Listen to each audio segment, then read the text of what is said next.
As this frenetic campaign season barrels toward its culmination, the state of the economy looms large over the national discourse. Reams of statistics point to a robust recovery, with unemployment hovering near generational lows and the pandemic recession fading in the rearview mirror. And yet, if you peer beneath the glistening facade of the national numbers, a more uneven landscape emerges in the pivotal swing states set to decide the electoral outcome. These are the places where American dreams live or die, the de facto arbiters of the nation's political future. From the riven post-industrial towns of Pennsylvania to the boomtowns mushrooming on the outskirts of Atlanta, the 61 million residents of the swing states inhabit an economic reality stubbornly distinct from the national narrative. Strip away the distortions of population growth and inflation's pernicious grip, and the combined economic output of Michigan, Pennsylvania, Wisconsin, Arizona, Nevada, North Carolina, and Georgia has grown at merely a third of the pace seen in the rest of America since 2019. This, in an economic powerhouse that would rank as the world's fourth largest were it a sovereign nation. The scars of the pandemic run deeper here, too. By the end of 2022, 2/5 of Pennsylvanians resided in counties where real per capita GDP had yet to eclipse its pre-pandemic peak, double the national share.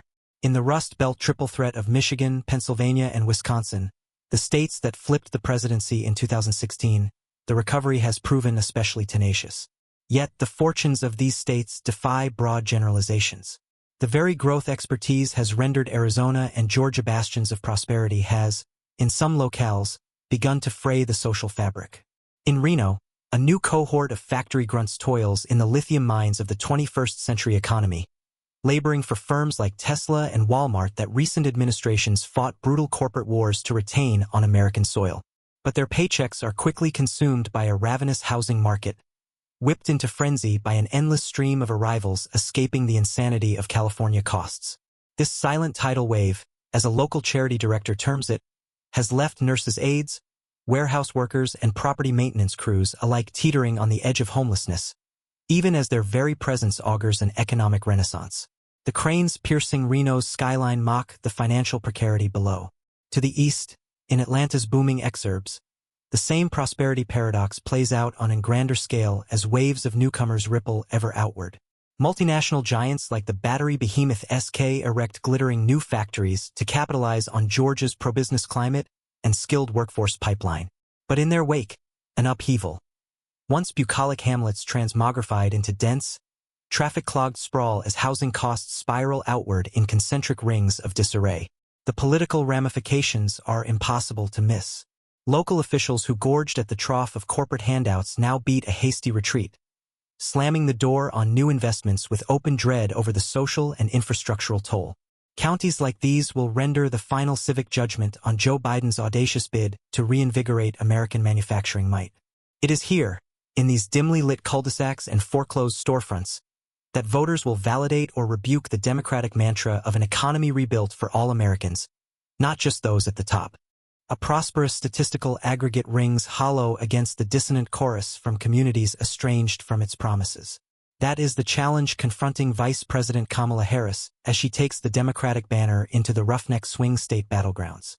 Her economic spiel, polished to a high rhetorical gloss, must reconcile with the grim visions seared into the American mind's eye. Long lines at food banks, families doubling up in cramped apartments, dreams repeatedly deferred.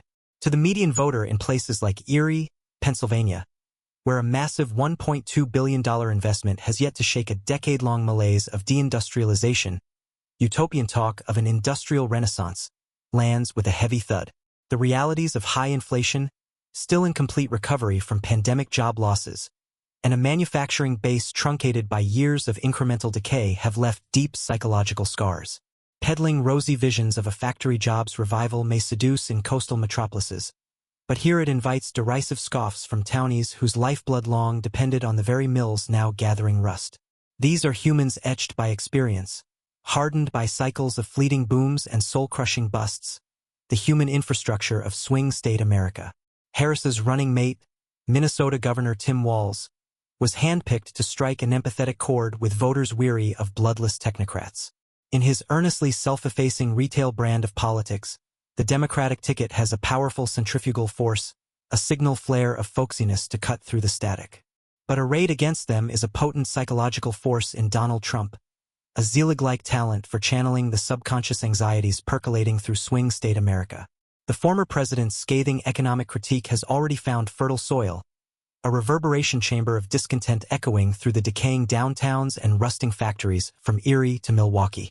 To these communities whiplashed by wrenching structural shifts, prosperity has been a fleeting mistress all too eager to abandon them at the first sight of globalization's glittering wares. Trump's nostalgic howls for a more muscular American manufacturing base summons an almost spiritual pining, a return to an idealized past when durable household wages flowed through union halls and the local mill didn't face perpetual downsizing threats.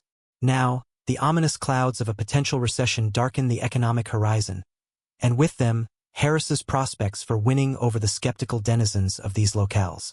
Even as she champions the long-term promise of green energy jobs and federal infrastructure spending now gradually trickling in, Trump paints in seductively broad strokes halcyon memories of a pre-pandemic status quo warmly bathed in middle-class comforts that now seem almost mythical.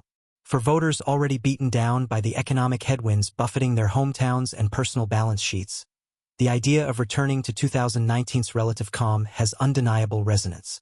Call it amnesia or delusion, but in an era of persistent malaise, regression can feel like progress. And so Harris soldiers forth into the fray, heralding eye-glazing graphs of GDP growth and employment gains. Her well-credentialed advisors have no doubt done the quantitative due diligence, crunching trend lines and extrapolating utopian visions of wage growth and broadly shared prosperity just waiting to be conjured forth. But these places have heard such Droidian rationalism in the past, the bloodless exhortations of McKinseyeites and management theorists droning on about root causes, paradigm shifts, and inflection points. What they haven't heard is the grating voice of experience, the grounded wisdom born of generational ties to proud industrial communities now enfeebled, but not yet beaten. It is one of life's ineffable ironies that those closest to the economic afflictions plaguing swing state America so often lack the loudest voices to decry their plight. The professors propounding grandiloquently from suburban idols merely slip into another rhetorical register. The CEOs plaintively lament the dearth of skilled labor from the C-suites. All the while, the salt of the earth Pueblo toils on, lives upended while the nation's elite chatter ceaselessly about incentives and human capital. So they turn, if only momentarily, to the coarse braying of the charlatan, the economic anguish momentarily drowned out by a ruler's hollow promises. It is the cyclical suspension of deep-seated American pragmatism, succumbing to spasms of irrational exuberance that this time, finally, will be different. For Harris and the Democrats, the pathway through this morass requires nothing less than a reaffirmation of the national creed from which it was formed. That wealth, once constituted, cannot be easily deconstructed, that societal equilibrium is a delicate homeostasis which disruptive forces, be they technological or political, inevitably destabilize. The industrial heart of America still beats, if faintly, in the swing states that will decide the election. To hear it, one must attune their ears to the muffled thump emanating from the hushed factory floors and silenced assembly lines that once powered a nation's material ambitions. For it is here, in the cicada-humming summers along the Rust Belt and the drab exurban buildups radiating from Atlanta, that the grand economic narratives spun in the gleaming corridors of power meet the immovable forces of inertia and entropy. The unstoppable immigrants still flood in, teeming with the same hopes as their predecessors a century ago. The global capitalist behemoths erect their cathedrals of steel and silicon. And yet something is lost in the churn, some essence that fueled an earlier urban triumphalism, now dissipated amid parking lagoons and McMansion farmscapes. Perhaps it is the dimming of that elemental human vincularity, the cords of kith and kin severed as sons disperse from the nest to chase professional service sector sirens. Maybe it stems from a subtler malaise, the insecurity of communities whose identities were once adoringly reflected back at them through the soot-stained window panes of their factories, only to awaken and find their civic self-portraits have dissolved into kitsch. Whatever the root causes, the fractures are visible across inner-ring suburbs sprouting greenly with the neglect of the rural college brain drains that sustain them. They riddle the lonely downtown revivals where iridescent Instagrammer playgrounds of climbing gyms and craft breweries gild over deeper civic disconnects. This anomic unease festers from Erie to Milwaukee to the cul-de-sac netherworlds of Gwinnett County, Georgia. Trained economistic eyes might balk at such woolliness. The metrics, they cry, show clear signs of macroeconomic vigor, dynamic labor markets, still elevated consumption, the searing recent memory of full employment. These are the measurable ingredients for social cohesion, are they not? Yet this analysis occludes the suppurating psychological affront of untethered, unrooted affluence. For it is not poverty that lashes the former heartlands, but the disconnected wealth of a deracinated elite class adrift from any grounding ballast. The six-figure tech salaries importing into Reno, the gleaming new infrastructure investments in Pennsylvania counties still reeling from industrial decline. For every such prosperity signifier, an undercurrent of social instability follows. To govern swing state America is to transcend the mechanical logic of GDPs and STEM worker surveys.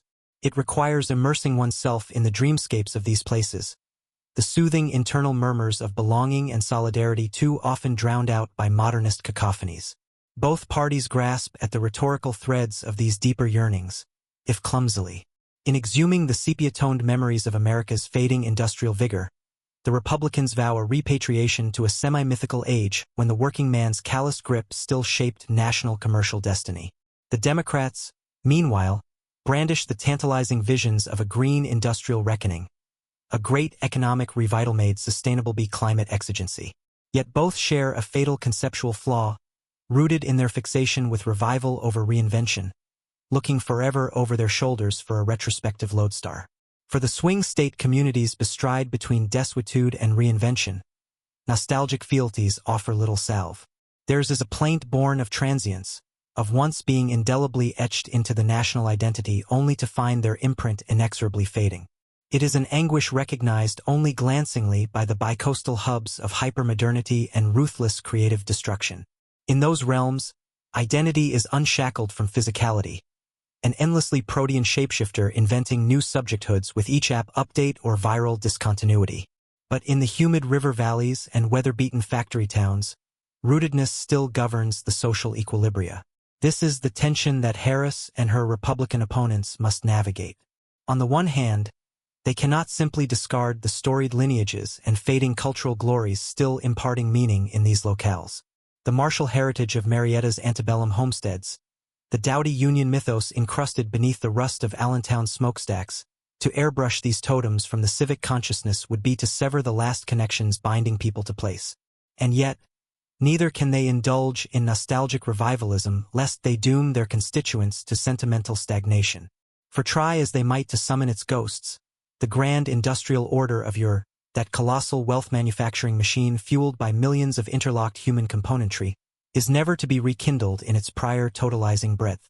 The reckoning, when it comes, will manifest in the appended personal microeconomies of these communities. Artisanal workshops breathing life into moribund commercial strips. Neighborhood energy cooperatives seeding new distribution nodes. Perhaps even municipal remittance systems to repatriate cash flows back into civic coffers depleted by capital fledgments. It will be, in the archetypal American fashion, a million improvisational solutions blooming spontaneously through networks of reciprocal support rebuilding from the human up what the past built from the inhuman down.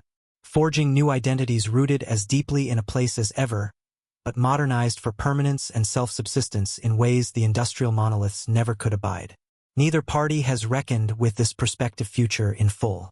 To Democrats, concepts like community wealth building remain the purview of a handful of heterodox economists languishing in university bunkers. For Republicans, notions of decentralized economic citizenship conflict too severely with an ideological deference to market ordering. Yet the people of the swing states, forged in adversity and steeped in the vernacular wisdom of communities remade by wrenching transitions, intuitively grasp what the professionals cogitate endlessly over. They understand that transcendent renewal only arrives after the painful admissions, that the paths to prosperity left trodden bare by 20th century's end will never regain their burgeoning vitality. It is from this shared desolation that the seeds of their revival may finally bloom, redeemed in decentralized, self-sustaining manifestations of economic democracy, rising from the ashes of industrial capitalism's glories to pursue prosperity reimagined as self-empowered abundance, capital's accumulative impetus rejuvenated through new narratives of local sovereignty, self-determination, and human primacy.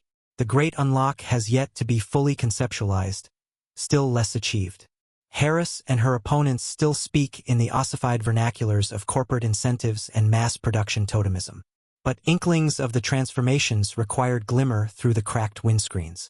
Take, for instance, the dual realities playing out concurrently in Reno and its rural Nevada environs. As waves of newly minted Tesla technicians, logistics coordinating MBAs and distribution hub associates flood in, immense wealth concentrates in the urban core, fueling spiraling housing costs and a rarefied consumer economy stranded from its rusting outskirts. Yet in the chapped mesquite townships seated in the periphery's dusty orbit, an inverse paradigm takes shape. Starved of the imported liquidity coursing through city arteries, communities improvise local economies of aggressive self-reliance. Handyman collectives negotiate bulk solar panel purchases, rigging full neighborhoods off-grid. Youth agipreneurs experiment with drought-resistant hydroponic farming. It was ever thus in the crucibles of American ingenuity hardship inculcating the fierce self-sufficiencies that render abundance as a choice rather than a cyclical concession to the whims of broader fortunes. The future prosperity that eludes will be, paradoxically, secured through severance from the very metroplexes whence success supposedly emanates. Such is the road ahead for an Erie, Pennsylvania weaned on harsh economic realities, or a Jackson County, Georgia recoiling at the social tumult wrought by unchecked immigration from its cosmopolitan anchors. Already, pockets of communal enterprise and mutually sustaining local circuits have taken root. The revitalized downtowns, far from sterile playgrounds for the Henry upstarts, cultivate self-contained poles of economic gravity around locally owned businesses, urban farms, and community kitchens. Skilled machine workers idled by deindustrialization pivot to additive manufacturing microenterprises from home garages, seizing upon the connectivity afforded by Etsy-style digital platforms. It is the revival of decentralized agrarianism and handicraft production wrapped in 21st century sheens, turbocharged by the deflationary biomorphic manufacturing frontiers, but rooted in timeless precepts of resilience, resourcefulness, and community truculence. These intimations of a more Proudhonian political economy still remain peripheral, their logic submerged beneath the bellowing mantras of the political contestants. Harris tours the swing state causeways hectoring on the virtues of high-speed rail and federally funded research clusters, the ossified pondered solutions of a bygone Keynesian dogma. Her Republican antagonists, equally sclerotic in their remedies, prescribe the threadbare procyclical remedies of tax incentives and deregulation, as if state stewardship over capital allocations represented anything more than deck chairs on the proverbial Titanic. Both fiddling as the communities they'd govern smolder with quiet, self-starting revolutions in economic mutualisms. Buried beneath these archaic catechisms lies the path ahead, not rejuvenation per se, but a great reorientation. A reciprocal rekindling of the industrial ethic of productive achievement reframed through prisms of environmental resilience, anti-corporate enskillment, and relocalized interdependencies. It will be less a manufacturing renaissance than an overdue realignment, a democratization of production that dissolves the crude racial and geographic caste separations that rendered the prior epoch so brutish. An era where the cranky DIY wired makers and 3D printed prosthetic crafters of Youngstown feel as invested in the Landress's heritage grains as their counterparts hip-deep in Appalachian soil. The swing states will be this crucible, the spaces where America's emergent neo-artisanal renaissance takes shape in the vacant factories and Main Street husks left behind by 20th century capitalism. It is here that whole new models of economic community will be prototyped by necessity. Already, glimmers of this future are visible through the dusted window panes of Rust Belt Everytown, USA. In the maker spaces repurposing junkyards into sustainable machine shops. In the urban farming co-ops reclaiming abandoned industrial brownfields as microagricultural oases. In the additive manufacturing collectives pooling resources to develop locally embodied production capacities.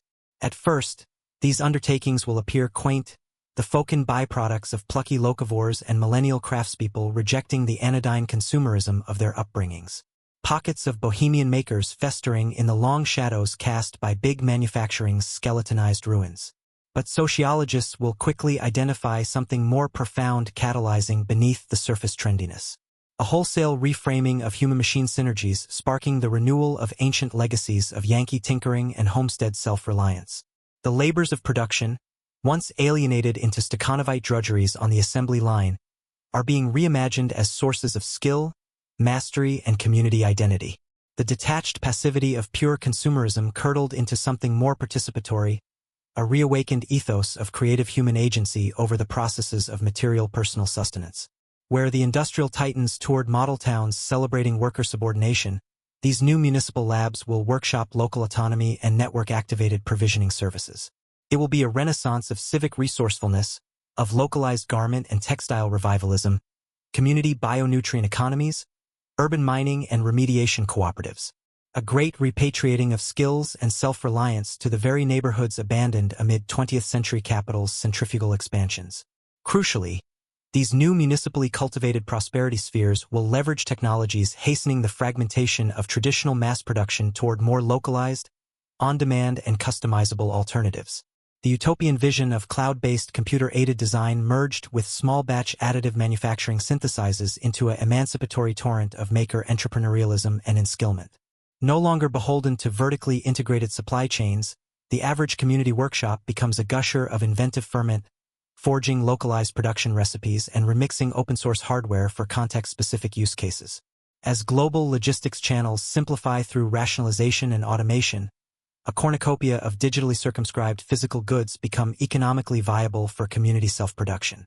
In places like Erie and Chattanooga, they've already tasted these freedoms, with municipally run internet service providers appending the telecom establishment to grant citizens a true self-governance over digital flows. Applying that philosophical premise to provisioning and production is the logical next frontier. Thus, the supposed remedies so endlessly triangulated between Trump and Harris on the campaign trails start to appear quaintly obsolete, if not willfully obfuscating. The Democrats hawk obsolescing Cordillera job training in renewable energy and precision machining, skills likely to be automated into irrelevance within election cycles. The Republicans retreat into Dickensian paeans to 19th century coal, steel, and factory labor, a sentimental indulgence that conveniently castigates the prosperity evangelists while ignoring the epical transformations cavorting underfoot in their own backyards and community colleges. But the emergent swing state vogue for self-provision, localized production, and prosumer network stamina renders these obsolete remedies moot. As mutually sustaining local economies of scope seed and the liberation of the prosumer proceeds apace, the metrics of gross domestic product and wage employment so endlessly triangulated start to lose their spiritual resonance. Increasingly, communities will nurture greater incentives to disentangle from mainstream production and provision paradigms entirely pursuing paths of semi-autonomous economic interdependence. With every regionally self-reliant mesh connected, the centrality of macroeconomic realities become increasingly delinked. Ecological abundance activated through technologies of disseminated enskillment displace GDP as the governing goal. It is an evolution less revolutionary in precepts than in its pragmatic recontextualization of classical American values. The artisanal heritage of Franklinian self-improvement merges with Emersonian self-reliance and the Thoreauvian ethos of lives of simplicity. Discarding the supercilious conceits imposed by a century of mass productionism, communities resynthesize their indigenous inheritances into a more harmonious continuum. The regional pride and craft integrity of Appalachian timber and metallurgy folds into a new model elevated from the exploitative rancor of coal mining's despoiled proletarianism. Audacious as this vision may seem amidst 2024's overripe political fraught, it is already taking shapely form in the interstitial spaces of American communities too oft ignored. In this election's battleground of swing state economies, the very landscapes decried as wasted and destitute serve as the R&D laboratories for the next economic paradigm. Consider Jackson County, the outrider fringe of Atlanta's outwardly metastasizing suburbanization. What appears through one lens as a placid exurban idyll actively being consumed by the incremental tides of soulless sprawl, reveals through another vantage something entirely more constructive forming. Across its cul-de-sac canvases and big-box retail hedgerows, a loose but determined confederation of homesteaders, DIY fabricators, and meshworkers have placed the seeds of a future provisioning renaissance. Radically localized production nodes interlink, with makerspaces 3D printing hardware, to facilitate community microfarms cultivating drought-resistant aeroponic crops for hyperlocal consumption. Rooftop sensors and mesh network uplinks allow these distributed utilities to harmonize resource balances, while integrating into digital artisan bazaars where locals can market and trade their wares regionally. Upcycling operations harvest the effluvia of big-box retail into feedstocks for community production pipelines. The process looks incremental from the outside, but already it is forcing the great economic centralization monoliths into strategic pivots. Massive outfits like Home Depot have begun tentatively cultivating B2B relationships with the Jackson County mesh, recognizing the upside in partnering with a regional economic insurgency too dispersed and motivated to be simply outcompete.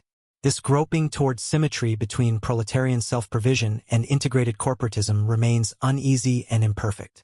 The municipal meshworks know their long-term viability requires continual routing around legacy bottlenecks and vertical chokeholds. But it at least forces a reckoning with the coming decentralized realpolitik. Politicians from both parties would be wise to take notes. For in these furtive reinventors working quietly, almost monastically, to rebuild regional economic self-sufficiency, one glimpses the resilient localist archetype that kept pioneer communities intact amid the harshest of frontier deprivations. Here are the true upholders of the American production ethic, not the exploited drones of Rust Belt factories nor the overripe tech campuses lardering up sumptuating opulence. These are people respecting the sanctity of human agency over their provisioning streams, nurturing a renewed abundance paradigm prioritized around creative capacities and ecological attunement over mere consumption. It is a sensibility sorely lacking from the rhetorical arsenals of Harris and her Republican challengers. Neither seems capable of even recognizing, still less cultivating, this bottom-up economic renaissance taking root in the very places they're courting votes. For Harris and the Democrats, their messaging remains steadfastly plantation-centric. Sure, they've swapped the factory floors and smokestacks for climate technology campuses and research clusters, but the fundamental vision is unchanged: capital concentrating in monumental productive citadels to be benignly ameliorated by apicadasm allotments off the surplus routed to enervated tributaries. Their Republican foils, meanwhile, tether themselves to an even more antiquated vision of economic canon. Theirs is a craven obeisance to an idealized bourgeois fantasy of pure capital accretion, with any notions of social provision dismissed as odious constraints upon the generative spark.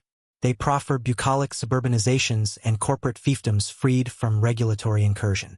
Both imageries represent antithetical poles of obsolescence. For it is not corporate campuses nor privatized enclaves that embody the true future of American economic vitality. That destiny is being prototyped at far humbler scale, in the mesh workshop fab labs, community rock farms, and kernel sourcing co-ops blossoming across the swing state hinterlands. Through their stubborn allegiances to 20th century modalities, the two parties reveal their myopia to the grassroots reinventions brewing underfoot. Harris and the Democrats peddle their same tired soliloquies about glide paths to renewable economy job Arcadias, green-tinted refrains of the very industrial productionism that alienated communities from self-reliant provisioning. The Republicans proffer even more ahistorical panaceas, rhetorical gestures toward deregulated market forces that conveniently ignore how their prized Chicago school theorems catalyzed the hypercentralizing contradictions that set the present unraveling in motion.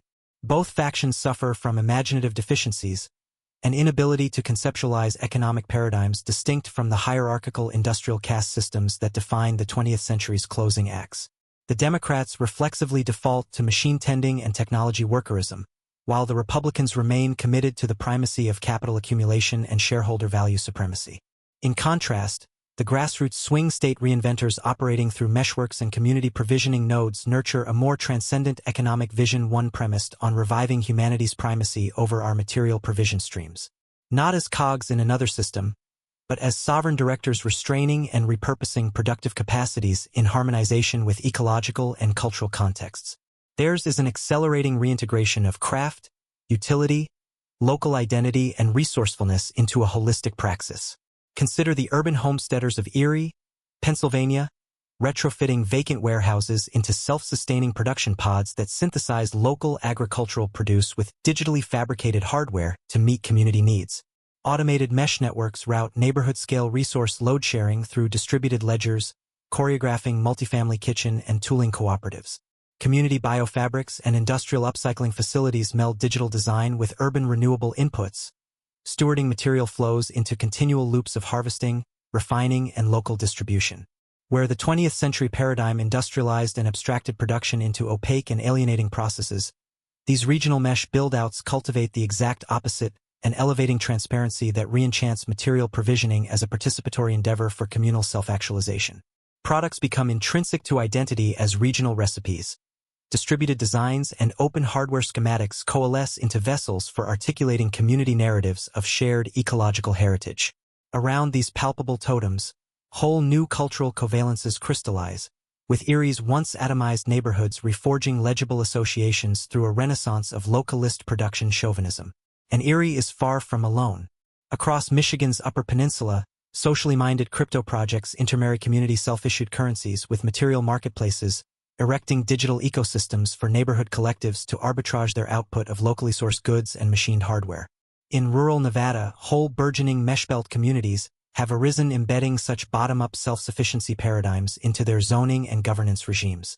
These model townships represent more than charming maker outposts.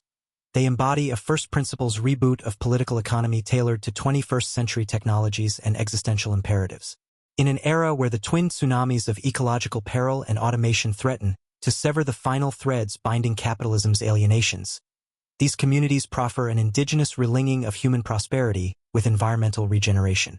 On these sovereign meshes, idle human capacities activated through new enskillment vectors are harmonized and deployed in fertile collaboration with local ecologies. Rather than relentlessly extracting resources for offshore production, regional flows are composted and refined through circular harvesting in interlocking agricultural, remediation, and fabrication cycles. Capital itself is defracted away from its prior monopolistic concentration and restaked towards social subsidiarity, with human-centered fintech platforms instantiating liquidity primarily as a tool for community wealth building rather than private deliriums of mass accumulation.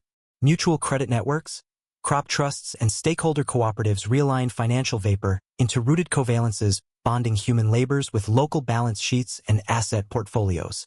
Every community member becomes an investor agent in provisioning their neighborhood's self-reliant abundance.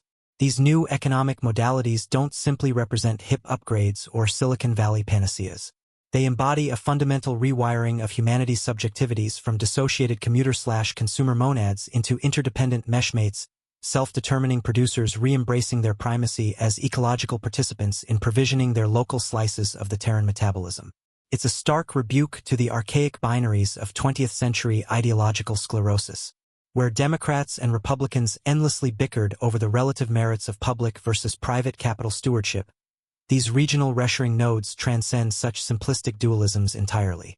They instantiate new self-governing, pluralistic models of provisioning mutualism tailored to the unique imperatives of their bioregions. Far from the centrifugal metropolitan lattices suffocated by overconcentrations of dysfunctional capital, these swing state redoubts explore the leading socio-economic edges, a bold renaissance of municipal reimagining ignited through catalytic infusions of automation and decentralized production capacities. In Pennsylvania's struggling Monongahela Valley, ramified meshworks of home-integrated makerspaces and micro-farming communities interweave underutilized human capacities into circular closed-loop manufacture-to-regeneration pipelines. Regional urban mining co-ops coordinate the responsible harvesting of derelict industrial infrastructure into feedstocks for local fab labs, which in turn propagate the robust physical provisioning tools for community resilience initiatives. Out amidst the Great Plains farm belts, a radical new agrarian vision takes shape as permaculture operations reblossom fallow soil, degraded by decades of industrialized monoculture exploitation. At their core, restored indigenous seed keepers stewarding ancient landraces disseminate through new modes of open agritech collaboration, blockchaining precious genetic lineages and production methodologies against reappropriation. Regional meshes, mediated through hybrid trust networks and stakeholder liquid democracy assemblies, choreograph the calibration of complementary farm operations into self-reinforcing systems, with human mycorrhizal partnerships rescripting the Great Plains pastoral mythologies into lived reciprocal abundance between communities and ecosystems. It's a renaissance of material and cultural revitalization arising organically from the very geographies that midwived some of America's most iconic economic transformations. The reindustrialization of Rust Belt technicalities through a bottom-up grassroots insurgency. The transcendence of High Plains agrarianism into a digitally catalyzed plenitude that rectifies generations of imbalance. All of which sidesteps the tired binaries consuming so much of the political campaign's rhetorical energies as Harris and her Republican challengers chase their tails in anguished disputes over long moribund paradigms.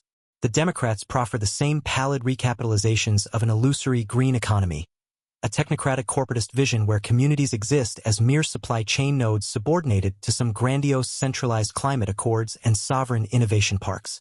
Occasional concessions are thrown in the direction of unions and job training to ameliorate the perpetual employment disruptions such centralized schemes ensure. The Republicans swerve even further rightward into quasi-religious fetishisms of canonical capitalism, absurdly amplifying maximalist precepts that even their corporate donor base recognizes as incoherent amid the looming climate realpolitik. Theirs is a caricature of mid-century laissez-faire, an ideological rictus clinging to long fossilized Ayn Randisms at the very moment the existential realities they occluded loom unavoidably. Both factions wear their myopia conspicuously, trafficking in thought norms and conceptual scenescapes thoroughly estranged from the bleeding-edged communitarian economic recoveries taking root in the very swing state heartlands their electoral futures depend upon. While the candidates equivocate and triangulate between atrophied brain corpses, a more transcendent transformation accelerates beneath their oblivious gaze. The seeds of the next economic renaissance are being planted in the very soil they've seemingly ceded to desolation. In the brickwork bones of Youngstown, Ohio's rehabbed industrial skeletons, meshworks of citizen prototypers cultivate a revitalized urban homesteading paradigm. What was once an iconic edge case of capitalist abandonment now teems with graywater microfarms, neighborhood tool libraries, and community manufacturing cooperatives. The integrated intermodal of the 21st century emerges, human-scale synergies blurring the boundaries between consumption and production. Homes double as self-provisioning micro-utilities synthesizing in-home agricultural outputs with digitally fabricated hardware essentials. Surplus harvests metabolize into feedstocks for urban biofabrics or construction materials routed through regional material redemption streams. Every resident mesh-tizened into the machinery of their own prosperity, with individual productive capacities uplifted by open-source tool libraries and amplified through collaborative networks of skill cross-pollination. A circular communal enskillment ethos pervades, with neighbors convening in makerspaces to co-construct everything from furnishings to farm implements to rainwater harvesters. It's an outriding flank of a much broader socio-economic recomposition now rippling across the American hinterlands in concentric waves of meshification. From the Appalachian timber corridors to the emptied rust valleys, new modes of regenerative staymaking take root through grassroots direct provisionalism. These aren't simply Foxemian indulgences but pragmatic reinventions compelled by the intersecting crises of ecological peril and technomic automation. Entire communities seceding from the centralized productionist model not out of ideological purity but clear-eyed necessity. The failure of legacy paradigms to coherently reprovision these regional economies amid the unraveling of carbon-dense industrialism has sparked an organic efflorescence of complementary bottom-up architectures. Where capital once concentrated into monumental citadels of mass production, it now disperses and crossfades into subsidiaries of municipal stakeholding. Corporate titans find their visions of vertically enclosed supply streams disaggregating into decentralized meshes of entrepreneurial citizen producers pulling their provisioning utilities inward under sovereign control. Money itself dematerializes from its prior incarnation as a quasi-religious totem of absolute scarcity into a more regenerative reciprocity accounting system. Mutual credit clearing systems choreograph regional cycles of exchange, allowing value to accumulate through strengthening community resilience rather than deliriums of individualistic hoarding. For all the fear-stoked cultural clashes whipping the airwaves into paroxysms of hysterical partisan recrimination, the true geographies of transformation pass largely unnoticed. The real metamorphoses catalyzing to rewire socioeconomic codebases are gestating in the hushed makerspaces and neighborhood fab labs across swing state America.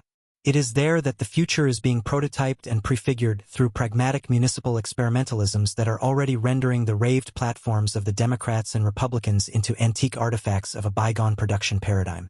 And looming over them all is the haunting maw of environmental derangement and automation's disruptive potentials, the very existential specters goading these grassroots communal reactions into being.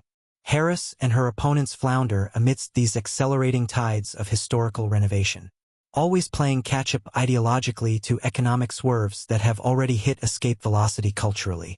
While they remain imprisoned in the zero-sum framings of scarce industrialism and climate capitalism, these swing state reinventors breach those conceptual cages entirely.